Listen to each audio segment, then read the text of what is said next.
আসসালামু আলাইকুম। ধরেন আমার হাতে এখানে 200 টাকা আছে, আর এখানে মনে করেন 10 আমল।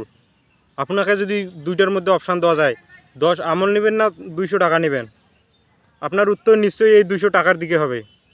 কারণ দুনিয়াতে এই টাকাটাই কাজে লাগবে। 10 আমল, এই আমলটা কিন্তু কাজে লাগবে না। তো অতএব আপনি এটাই বেছে নেবেন। এটা কিন্তু দুনিয়ার স্বার্থের জন্য বাঁচছেন।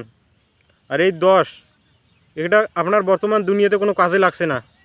এই বিধায় আপনি এই টাকাটাই নিয়েছেন, টাকাটা আপনার দুনিয়াতে কাজে লাগবে। এই 10 আমল কিন্তু দুনিয়াতে হয়তো কাজে না লাগতে পারে, কিন্তু আখিরাতে ঠিকই লাগবে। এই কথাটা মানুষ বুঝতে চায় না, কখনো বুঝতে পারবেও না এত সহজে। সবাই বুঝতে পারবে না। এই 200 টাকাটাকেই বেছে নেবে, এই 10 আমল না। আমল দিয়ে সে কী করবে দুনিয়াতে? তার তো দুনিয়াতে আমলের প্রয়োজন নাই। অতএব এই টাকারই প্রয়োজন আছে বেঁচে থাকতে হলে।